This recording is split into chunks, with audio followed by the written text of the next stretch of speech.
Yachad, yachad, yachad, yachad, yachad, yachad, yachad, yachad, yachad, yachad, yachad, yachad, kulam kedusha yishalesh, kulam kedusha. Só que antes de começar o nosso shiur aqui, eu gostaria de estar falando algumas coisinhas aqui. Primeiramente, me apresentar.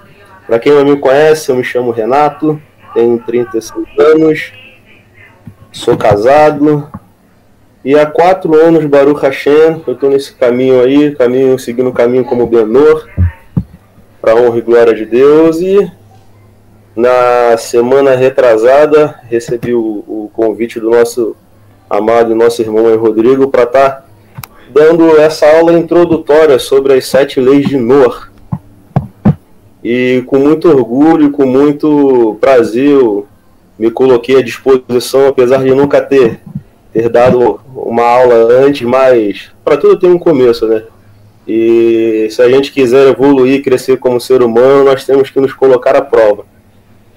Então nós estamos aí nos colocando à prova, nos colocando aí à disposição da Beit, para ajudar a Beit naquilo que for preciso. E esse é mais um trabalho, mais uma missão aí na qual a Deus nos confiou e pretendo fazer com maior...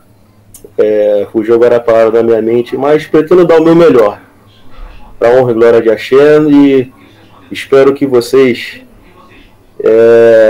me aceitem e vamos dar início à nossa aula. Vamos lá, gente. Eu primeiro queria pedir para vocês que estão assistindo a nossa aula aí pelo YouTube, para vocês curtam, compartilhem, tá bom, essa aula, porque ela é de grande valia para o nosso canal. Vocês já sabem aí que já tem uns 2 meses que a nossa Beit vem trabalhando para divulgar o conteúdo, divulgar as 7 leis de Noah, divulgar o monoteísmo como de forma geral. Então, se você puder compartilhar, se você puder curtir para os seus amigos, para aquelas pessoas que fazem parte do seu convívio, nós agradeceríamos muito, tá bom? Estaria ajudando muito o nosso canal e o trabalho da Beit para que ele possa crescer cada vez mais, tá bom? Dito isso, vocês estão vendo que eu estou compartilhando uma tela com vocês. É uma apresentação que eu fiz aqui. Se vocês estão conseguindo enxergar aí direitinho, tudo tranquilo, só me dá um ok aí para poder dar início aqui, certinho?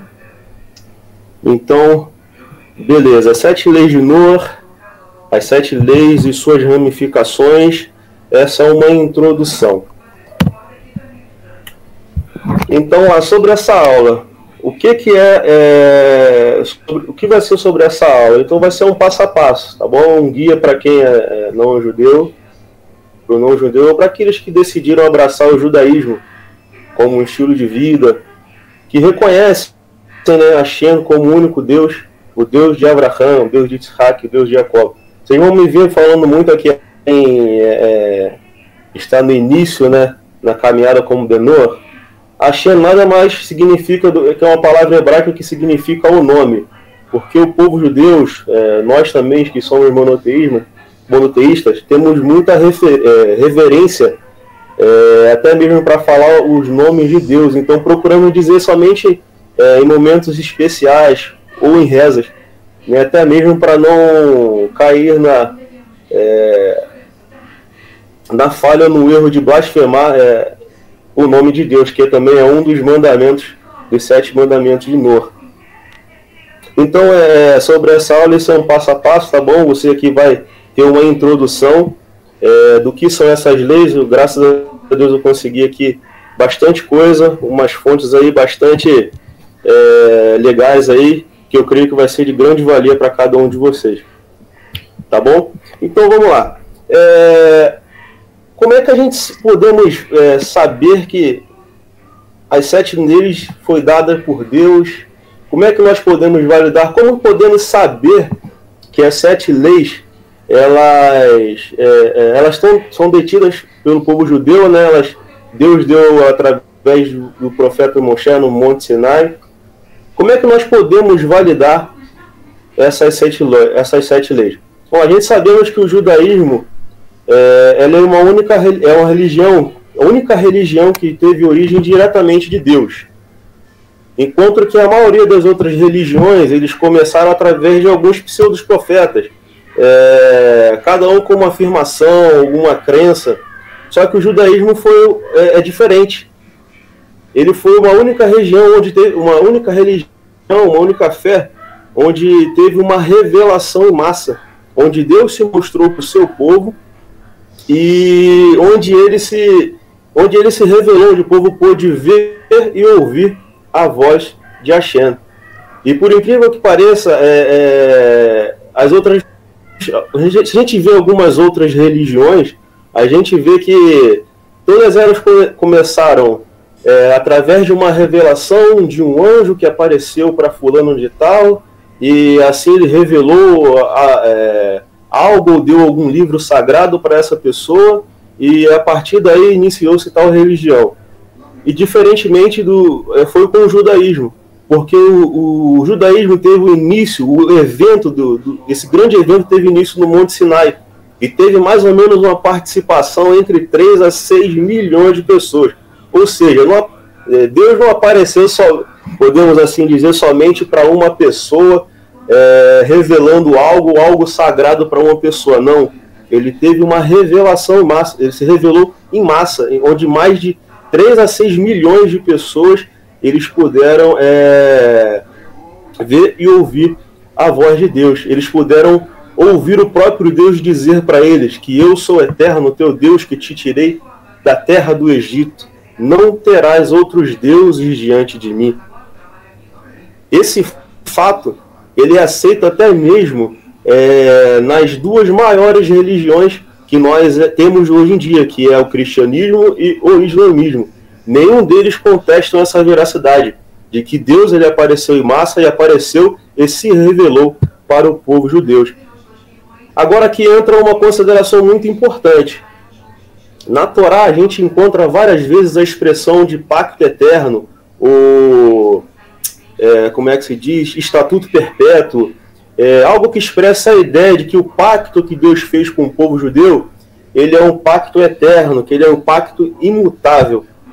E a gente sabe que qualquer tentativa de explicação de que algumas outras religiões até falam e dizem de que Deus desistiu do povo judeu, Deus desistiu ou mudou as regras, já não é mais a lei, agora é a graça.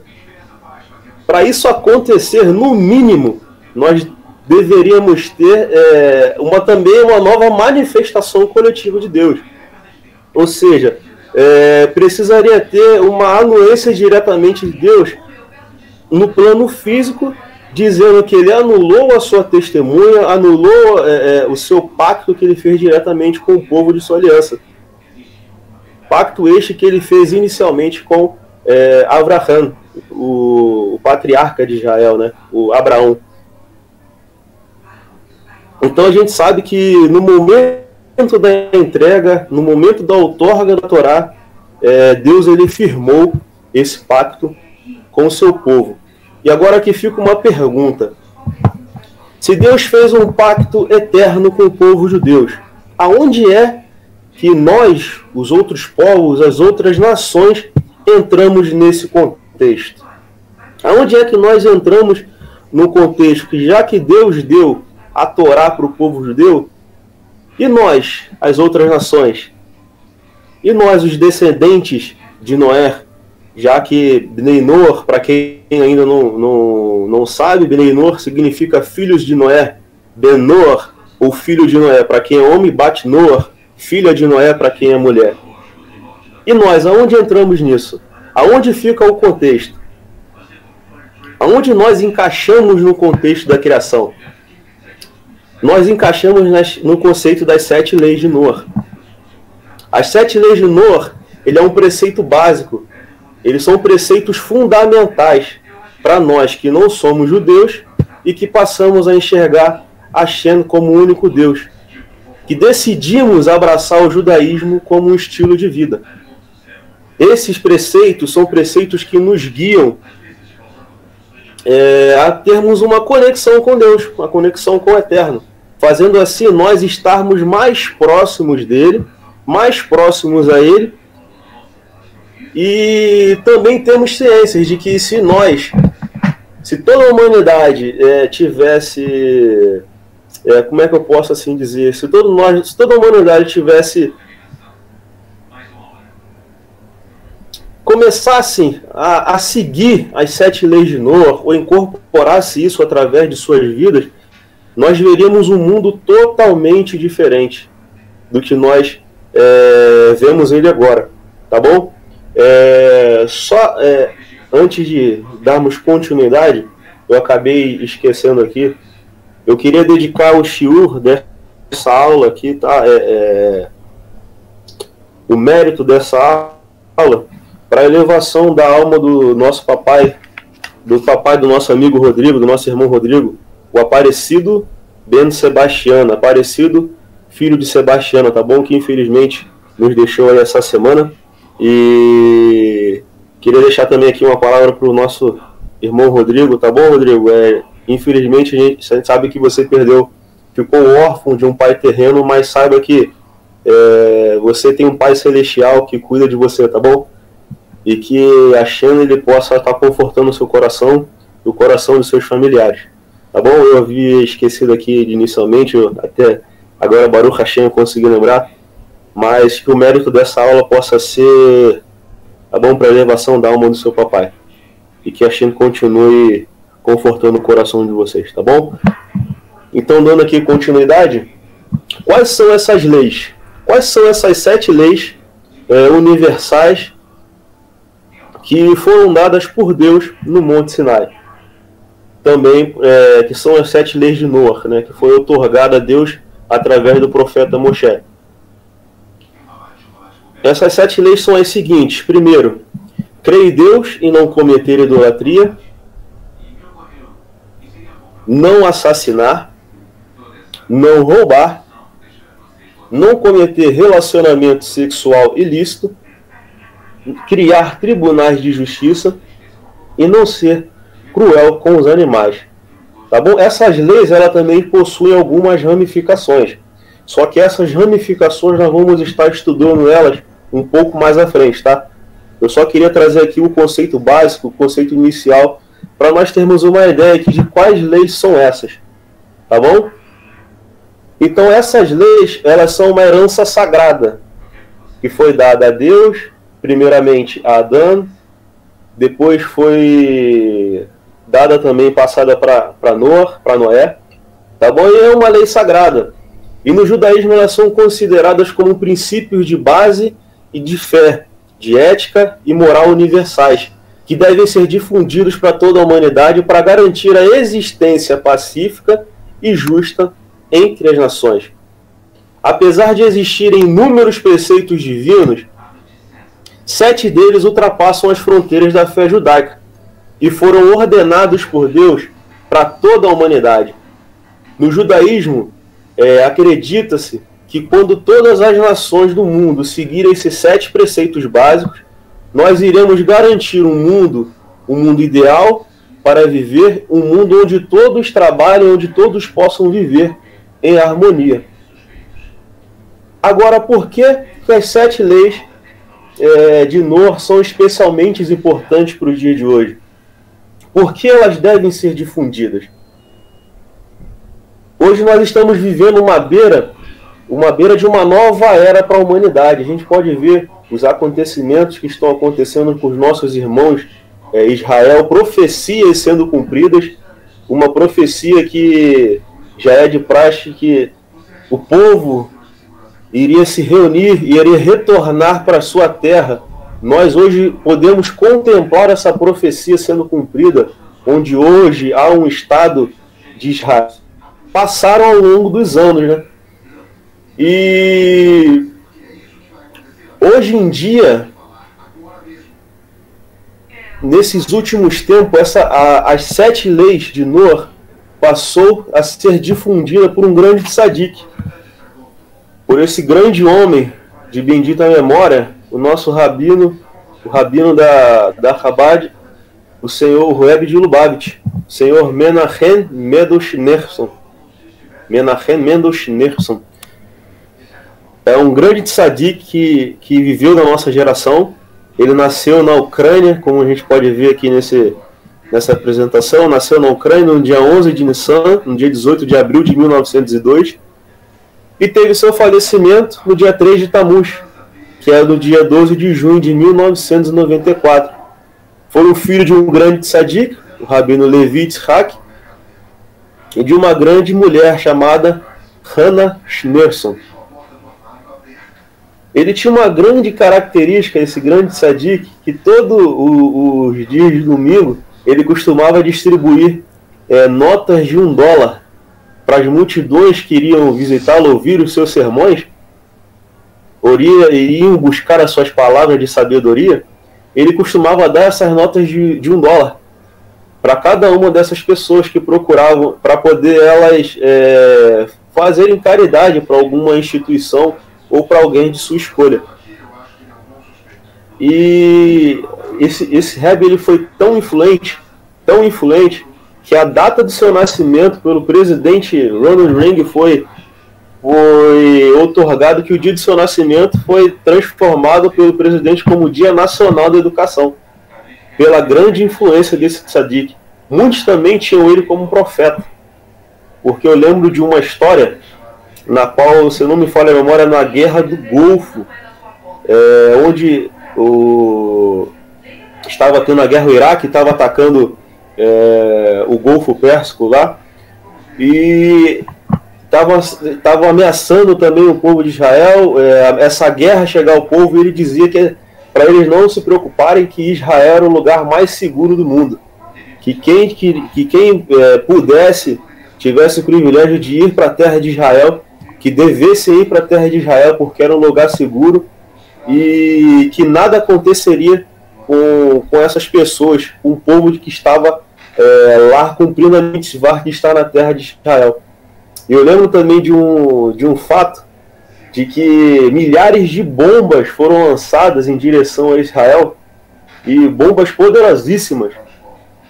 Todas, na época, a mão de Deus, né, o Iron Dome, né, que era aquele que protegia Israel, e nenhum foguete, não houve nenhuma vítima dos foguetes que foram lançados, não houve sequer uma vítima do povo de Israel.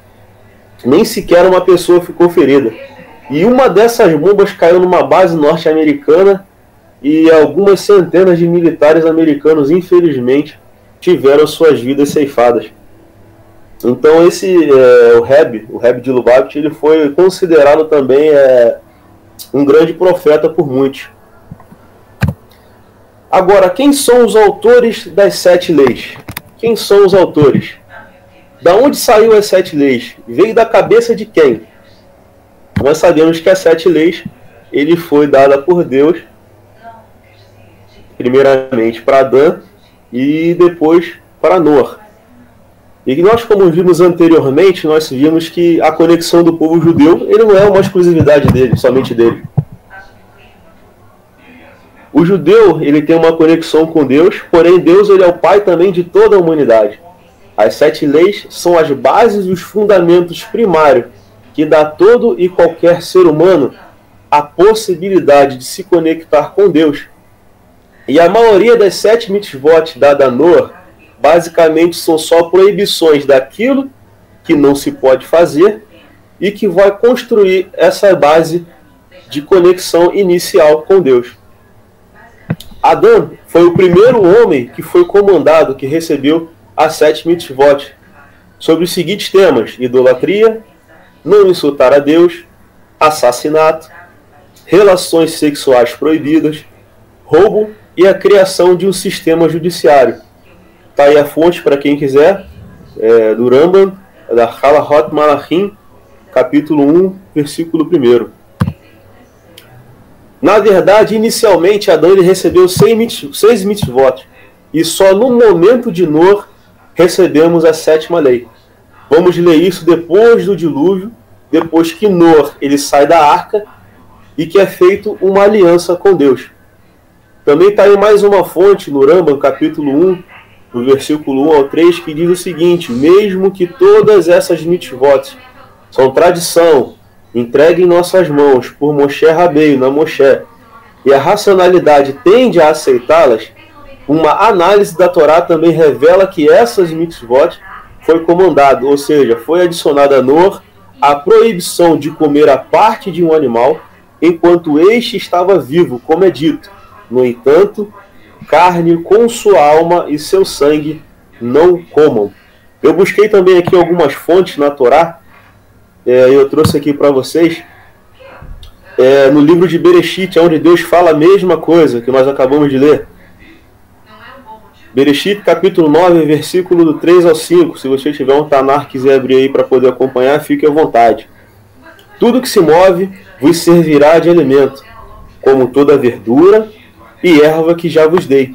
Porém a carne com sua alma estando com vida, e seu sangue não comereis. E por certo, vosso sangue de vossas almas requerereis, da mão de todo animal requerereis. Assim disse Hashem a Noa no pacto que ele fez. Uma outra fonte que em qualquer homem da casa de Israel e do peregrino que habitar entre eles, que comer algum sangue, porei a minha ira na pessoa que comer o sangue, e banirei de seu povo, porque a alma de cada criatura se acha ligada ao seu sangue. E eu dei a vós sobre o altar, para expiar pelas vossas almas, porquanto o sangue, ele é que expiará pela alma. Portanto, eu disse aos filhos de Israel: nenhuma alma dentre vós comerá sangue, e o peregrino que habitar entre vós não comerá sangue. E qualquer homem dos filhos de Israel e do peregrino que mora entre eles, que caçar algum animal ou ave que é permitida comer, derramará seu sangue e cobrirá com pó, porque a alma de toda criatura está ligada ao seu sangue. E eu disse aos filhos de Israel: não comereis o sangue de nenhuma criatura, porque a alma de toda criatura está ligada ao seu sangue. Todo aquele que comer dele será banido. E toda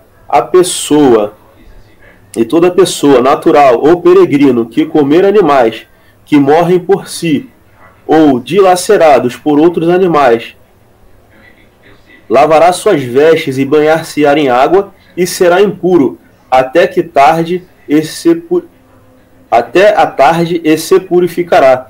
E se não lavar suas vestes e suas carnes não banhar, levará sobre si a sua iniquidade. Tá aí mais uma fonte, tá bom? Tá em Vaikra, né? Levíticos 17, do 10 ao capítulo 16. Vamos para a próxima.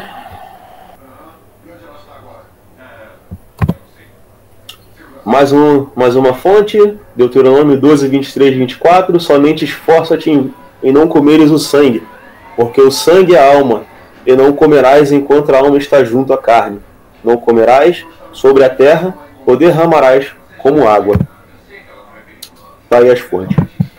Então, se o animal ele está morto e o sangue está lá ainda, ele não saiu e é proibido comer. É um pecado comer dele. Além das bases iniciais, também foi adicionado a bondade e o bem-estar dos animais. Com isso, é só as bases iniciais que conseguimos a conexão com o Eterno. E se foi acrescentado conor a bondade no coração. Vou liberar aqui a entrada, acho que tem alguém querendo mais entrar aqui. Deixa eu liberar aqui.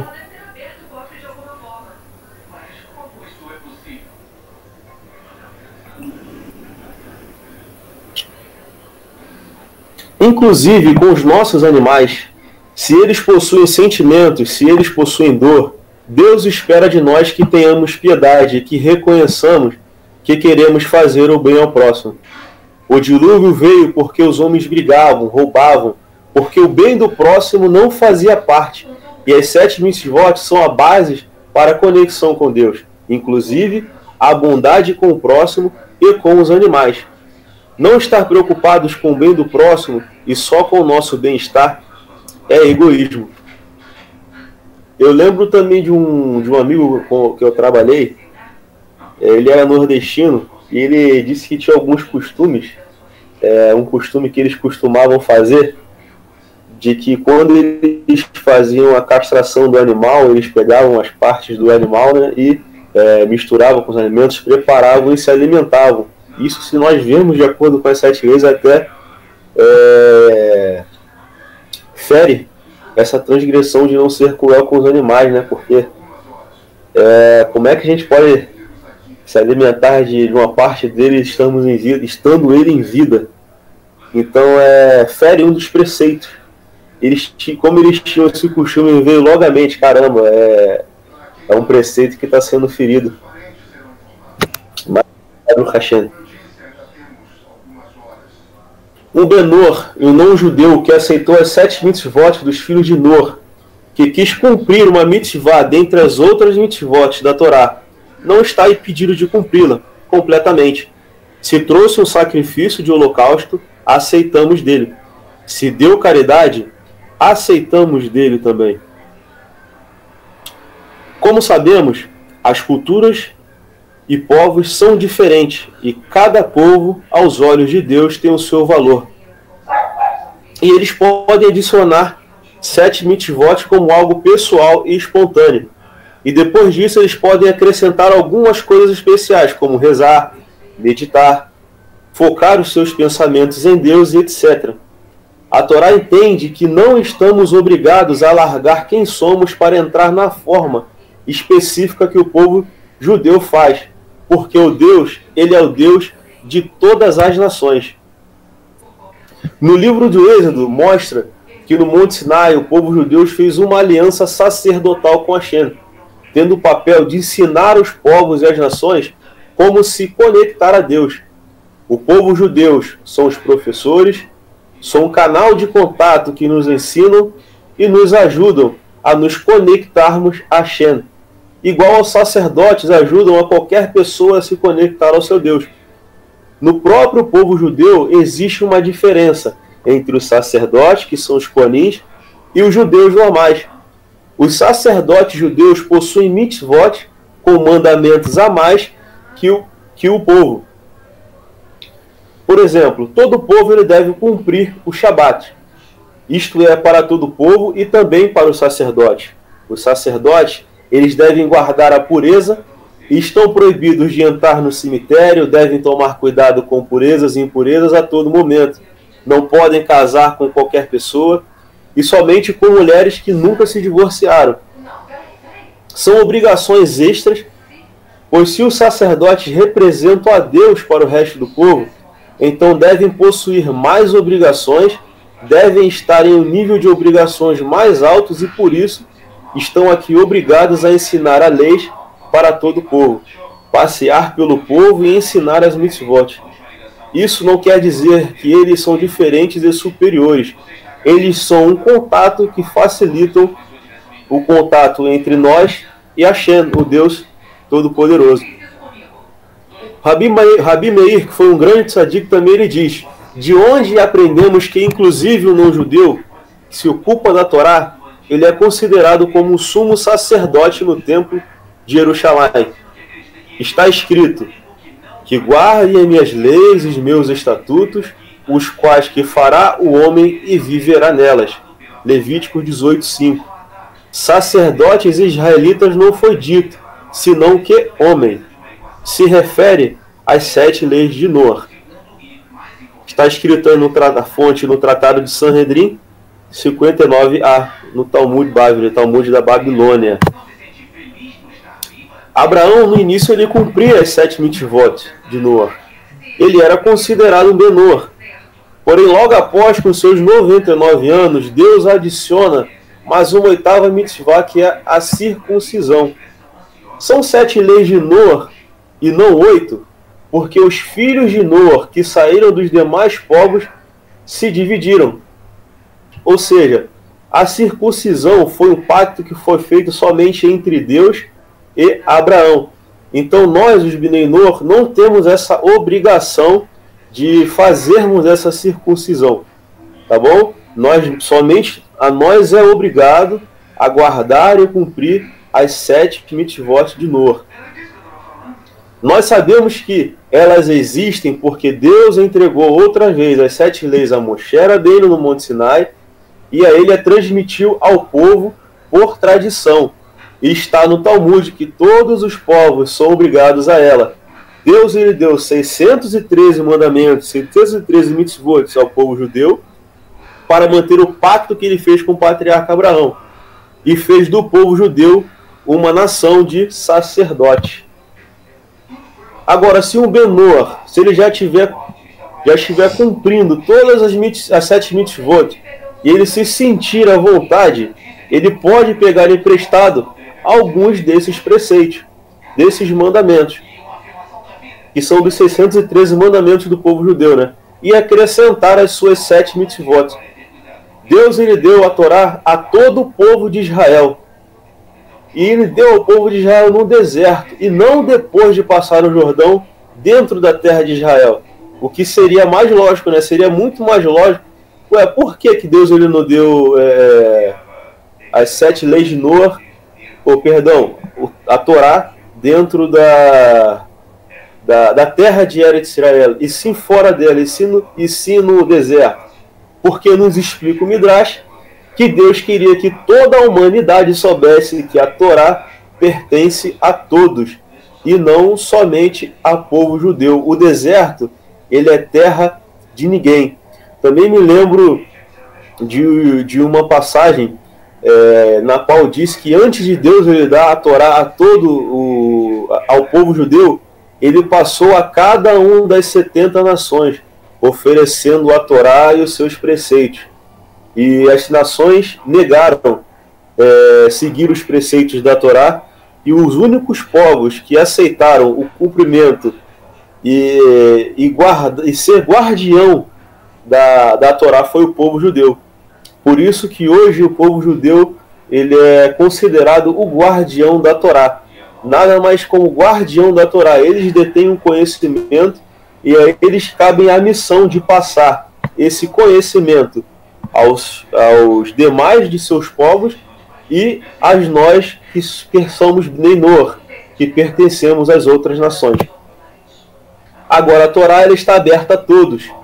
E o povo judeu, como disse agora, tem a única obrigação e carregam a tradição de como explicar e de como estar em contato com ela. Os judeus são os sacerdotes, os explicadores. Por isso, a Torá foi dada a eles, mas foi dada no deserto e no monte mais baixo do deserto, pois isso Deus quis mostrar a humildade de que a Torá pertence a todos. Agora, qual o caminho que uma pessoa que não é judia ela pode tomar para poder entrar em contato com Deus? Ela tem duas opções. A primeira, ela pode se converter ao judaísmo ou cumprir as 7 mitzvot de Noach. Ninguém precisa se converter ou filiar a alguma igreja a um determinado tempo para guardar esses princípios e leis. Mas é importante mantê-las, porque isso é o que o Supremo, é o que Deus deseja de cada um de nós.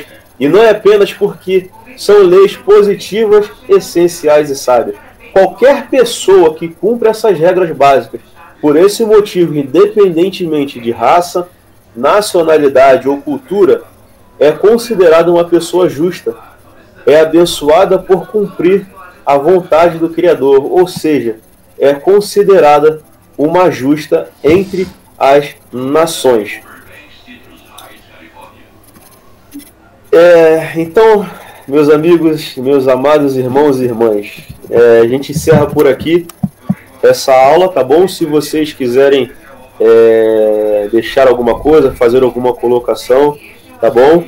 Fiquem à vontade. Espero que vocês tenham entendido a mensagem que eu queria passar para vocês, tá bom? Eu deixei aqui como mensagem final aqui 2 preceitos que é de costume não só ao povo judeu, mas também nós que somos Ben Noach costumamos fazer, que é a declaração universal da unicidade de Deus, que é o Shema, né? Shema Israel, Asher Eloheinu, Asher Echad. Ouve Israel, o Eterno é o nosso Deus e o Eterno é um só. É um preceito que a gente tem o costume de dizer pelo menos duas vezes ao dia, antes de dormir, né, antes de nos deitarmos, e assim que nós levantamos, que nós fazemos as nossas rezas, nós também pronunciamos o Shema. E eu também queria deixar uma mensagem para vocês, tá bom? Uma frasezinha que eu li aqui, que eu achei muito interessante, que é a seguinte: alguns preferem permanecer perambulando pelo deserto por muitos dias, ao enfrentar os desafios de entrar e conquistar a terra. Tá bom? Muitas pessoas preferem aquela rotinazinha, né? Aquelas coisas de não, isso aqui pra mim tá bom, isso aqui tá bom, deixa a vida me levar, a vida leva eu, mas não sabem, não conseguem discernir a própria capacidade de que Deus deu para ela de poder ser qualquer coisa ou enfrentar qualquer problema ou desafio que a Shem coloca diante dela.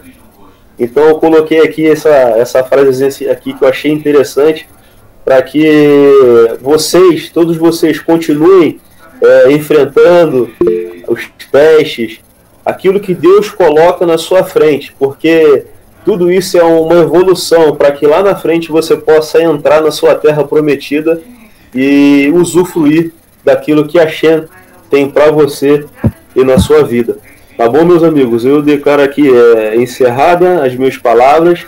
Desejo um Shabbat Shalom a todos. Se alguém quiser deixar algum comentário aí ou quiser dizer alguma coisa, fique à vontade, tá bom?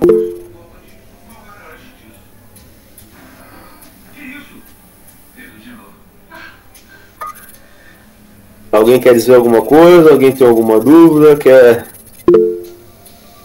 deixar alguma coisa? Muito boa aula, Renato. Muito bem explicado. Adorei. Gostei muito. Você explicou muito bem. Para mim ficou muito claro, assim. Eu não fiquei com nenhuma dúvida. Pelo menos eu não fiquei com nenhuma dúvida. Você explicou muito bem explicadinho, passo a passo. Parabéns. Excelente aula. Gratidão, William, Baruch Hashem. Toda honra e glória aí seja de Hashem. Se Deus assim permitir, nas próximas aulas a gente vai estar falando aí sobre as leis um pouco mais detalhadamente, né? Junto com as suas ramificações.